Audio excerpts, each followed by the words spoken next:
In the Slammer. 35 years inside with Noel Razor Smith. Hello and welcome to In the Slummer, 35 years inside with Noel Razor Smith. My name's Elliott Frisby and this is the podcast where we talk the truth, the whole truth and nothing but the truth. So Noel, we talked recently about the sentencing process. We talked about the Old Bailey, what happens afterwards when you first attend the prison itself. What I want to talk about today is, what's that first night like? And the reason why I ask it is because I'm just thinking, for someone who's never been inside before, and I'm sure each prison's different, what's it like when you're in your cell and they're going to do lights out, and that experience there on your first night? And is it different for different amount of times that you go in? Well, in effect, it is really, because certain different prisons have different ways of doing things. I mean, to explain it, my first night ever in incarceration in Sen Detention Centre, what they used to do there was you would be brought in, and even though the prison was actually dormitories, you'd be put in a single cell for your first couple of nights in order to get you to acclimatise to the prison. So you're there, you've had a busy day at court, usually, quite hectic when you get sentenced. You end up down in the cells in the court, and then you end up coming to the prison and the prison transport. And once everything's been done, all the paperwork, and you've been given your kit, that's when you go to be locked in your cell. Because normally when you come into prison, it will be in the evening, because it will be after courts. Once the courts are shut, that's when they start transporting people to prisons. So they wouldn't have you say, right, we're going to take you tomorrow. No. Once it's done, because I think you touched on this before, it's done, you're off. Yeah, that's it. You wait in the cells below the court to be transferred to whichever prison you're going to. And as I say, as a juvenile offender, and I was sent to DC, it was quite a hectic day. Ended up in the cell that night about 9:30 at night. Door closes behind you, and that's it. You realise then that you are in prison. You look at the windows, probably for the first time in your life, you realise that you're in a room with no way out. It doesn't matter what happens there, you cannot get out of that room. You can knock on the door, but after 9 o'clock, prison staff don't have keys. They have to phone an emergency member of staff to open your door. So you're trapped in that box. And I think that's probably one of the worst feelings in the world is being trapped in that tiny little box, sometimes without even a window. And you finally realise, a lot of people cry on their first night. I did, my first night in jail, because the loneliness that you feel and the absolute devastation of being, especially if you're young, being away from your family, you start thinking about what you would be doing now if you were outside. So it's a terribly harrowing and lonely experience to be locked in a single cell. But then you move further up in crime and you start going to adult prisons. And being locked in an adult prison, it can be a completely different experience. And the reason being is because most prisons where you will go to, holding prisons, you'll be placed, they have an induction wing, which is specifically for new arrivals. And normally the nickname of the induction wings all around the country is Beirut, because they are war zones. You go on there, they have all your local prisoners, guys who are recovering from drug addiction, alcoholism, maybe not even recovering, but it's like a Wild West sort of scenario when you go onto these wings. And your first night, again, you'll be taken when everyone's banged up. But in most cases, you'll be put into a cell with someone else or with two someone else's, because a lot of the single cells in this country are used for double and triple habitation of cells, which is illegal and is not supposed to be done. If you build a cell that's got the specifications for one prisoner and you then pack 3 prisoners into that space, then obviously, something is wrong here. And the thing about it is this, you're going into a cell, say you're going in with one stranger. Now, that stranger will already have been living in that cell for some time, so you're coming onto his territory. And when you're dealing with people, on the whole, criminals who are not the politest or the most well-adjusted people in the world, So obviously you're going to go into a cell. For example, I think I may have mentioned this, but a recent report said that two-thirds of prisoners have at least one recognisable mental illness. That's two-thirds of prisoners. And also something like 78% have some sort of addiction to either gambling, drugs or alcohol. So the odds are good that when you go into that cell, if you're going in with one person who you don't know, the odds are good that he could either be a recovering junkie or not recovering junkie, still using junkie, or he could be mentally ill. Now, this happens to a lot of people. It's happened to me. Over the years, I've been put in with some very strange and dangerous people. A lot of people get killed in prison, particularly in their first couple of days, because they don't know the rules. They've put them in with someone who's a bit dodgy. I'll give you an example of that. Yeah, please. I was in Wormwood Scrubs many years ago, and there was a fella upstairs. We were all on remand. We were on the remand wing. So there's a fella upstairs from me, and his... I don't know if I've mentioned this before, but this guy, his cellmate went to court and he was in there on his own. And about 9 o'clock that night, they opened the door, put somebody else in with him, closed the doors, and that's you locked up for the night. Now, whoever comes in your cell is there till morning. And it turned out we heard a lot of screaming in the night, and it turned out we found the next day that the guy who'd gone in there seemed pretty normal at first, had made up his bed, and then he kind of like sat bolt upright, went over to the wall, took a pencil, and started drawing a clock on the wall. So the other guy who was already in the cell is kind of like, he'd said hello to him and he's reading his book and he's kind of looking at him thinking, what the hell is he doing? Maybe he's just a graffiti artist. Anyway, it turned out he drew this clock and then he drew the hands of the clock pointing to 5 to 12 on the clock. Then he turned around and he said to the geezer, when that big hand reaches the little hand, he said, I am going to rip you to pieces. So the other fellow went, what? And he said, you heard me, and started smashing up the table. Got a big jagged shard of wood from the table leg and proceeded to stab him about 20 times. The guy's screaming, he can't get away, he's in the cell.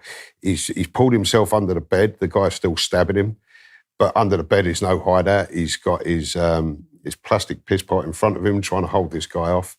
He was severely stabbed, and eventually his next door neighbour pressed their alarm bell because of the noise that was going on, and the night watchman come up, looked through, he said, take a look in next door. He says, there's a lot of noise in there.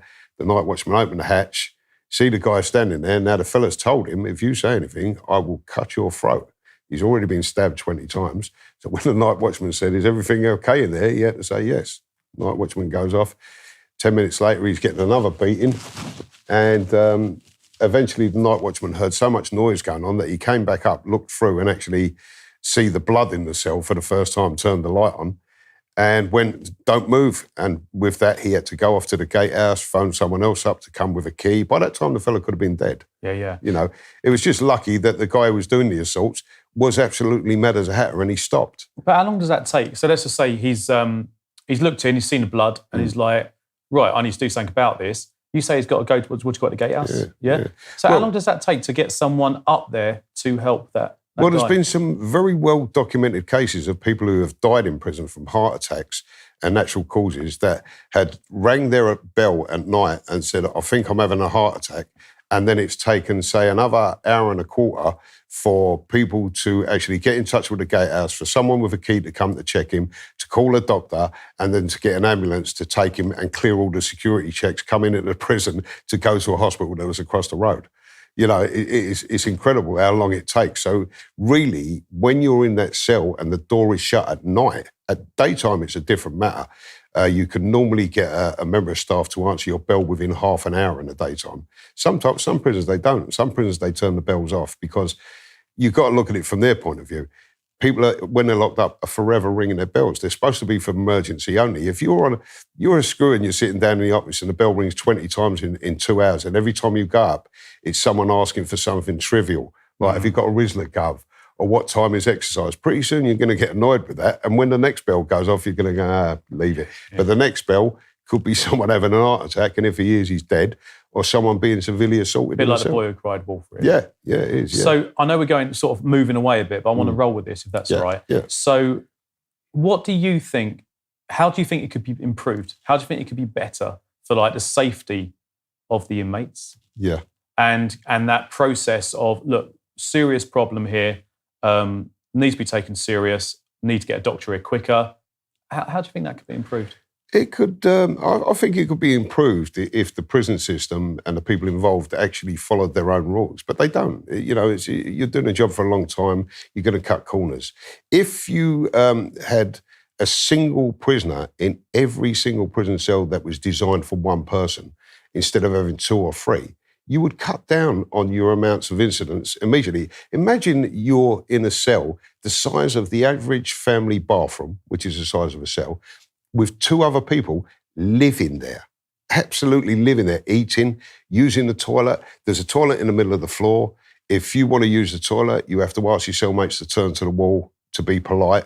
The smell is incredible. You're actually living, eating, sleeping 23 hours a day normally in this little room. So if the prison system were to actually, instead of packing people into these cells, if they had a cell that was a single cell for one occupant, that would cut down on incidents massively.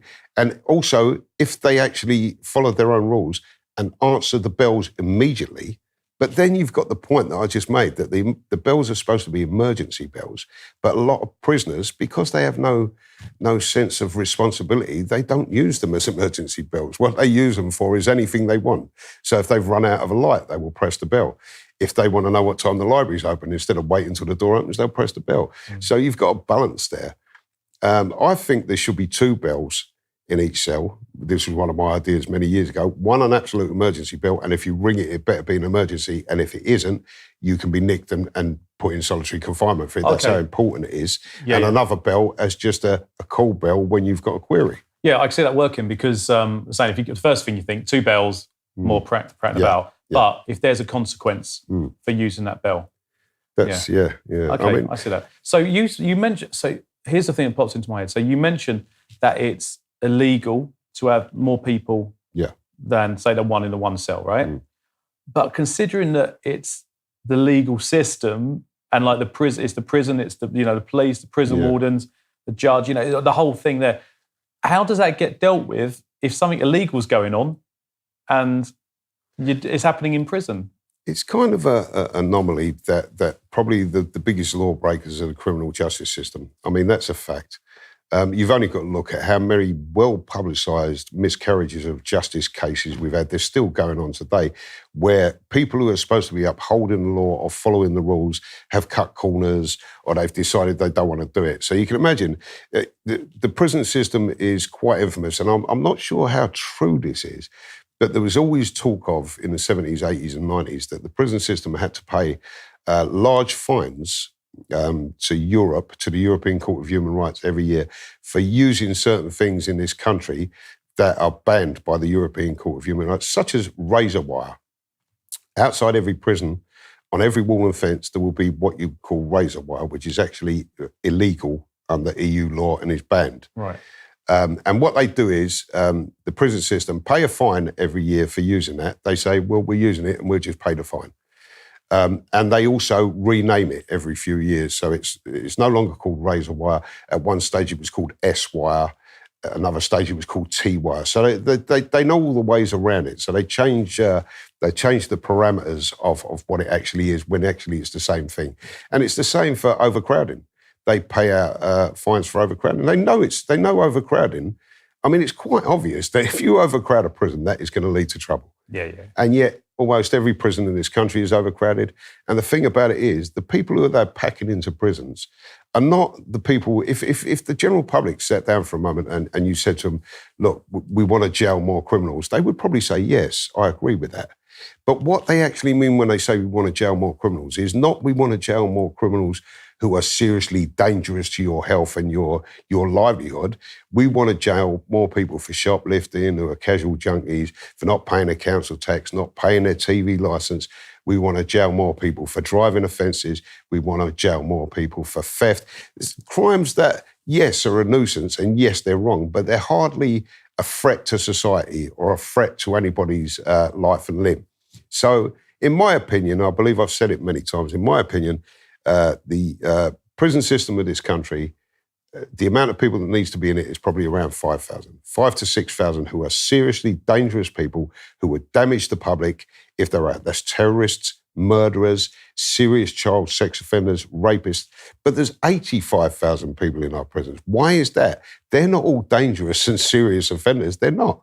Most of them are petty offenders. You go to most local prisons where the conditions are really poor, and you'll find that what they are is people who keep doing small sentences. Someone comes in for a month, 6 weeks, they get out, they need to feed their habit, they do a bit of shoplifting, they get jailed for another 3 months. And this happens all the time in all areas. So 75% of the people in prison do not need to be there by any stretch of the imagination. But we love punishment in this country. We love to gild the lily. It's a big thing. At one stage, this country, I've just been writing about it, had the highest number of offences that you could receive the death penalty for.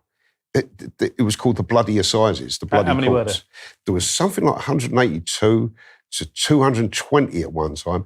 And a couple of examples were, I was reading up yesterday, and one of them was being in the company of gypsies for 1 month. You could get the death penalty. You could be hung in public for that. Did he give you any more info on that? Was it? No, that was it? Yeah, because it was called the bloody assize, because what happened in the 1830s was a lot of people started making a lot of wealth, like cotton barons, people who were into slavery, whatever, building railroads. And they wanted to protect their wealth and their property. So they brought out all these laws and made death the penalty. So if the poor rose up against the rich and tried to take their property, it's death for you. You're not going anywhere except to the gallows, or you're being transported.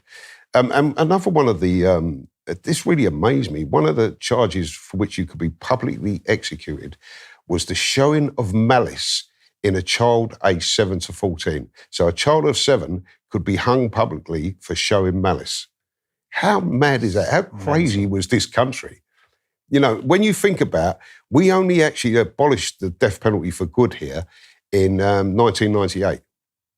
1998. Yeah, that's when it was completely abolished.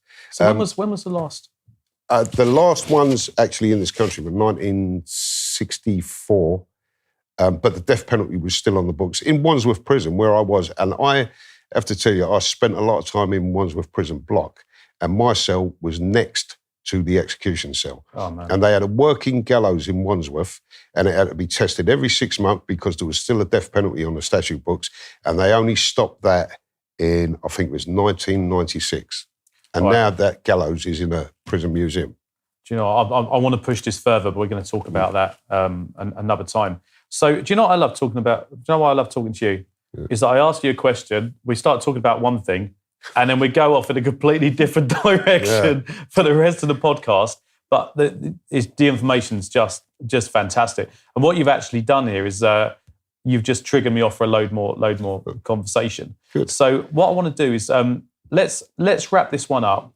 But just what I want to do is just quickly, in your opinion, just to finish this one, is talk about this overcrowding. Now, the thing is for me is that if you've got more people, if you say, right, we're going to build more cells, for example, then and make more prisons, does that open up to having more people inside prison? Well, it's quite a simple equation, really. A few years ago, I think it was, I'm not sure if it was a Labour or Tory government, said that they were going to invest in prisons. They were going to start building more supermax jails and all that. And the fact is, that's investing in your future children's criminality. What you're saying is, we'll need these big jails in the future because loads more of these people are going to be committing crimes. That's not a sign of confidence in your country or in your fellow man. So the way it works is this: if you build a prison, they'll fill it. They have to, because it costs so much to build a prison and so much to run a prison, that they have to fill it to keep it turning over. So if we had 10,000 prisons in this country, they would be full. And what they would do is what they're doing now. We've got too many prisons, 149. So people who commit shoplifting or drive under the influence of drink or, not littering, but, basically not paying your council tax, they're going to prison. So the more prisons you build, the more prisons you will fill. It's as simple as that. And if you build prisons now, all you're looking at is your children's future criminality. It's as simple as that. I love that.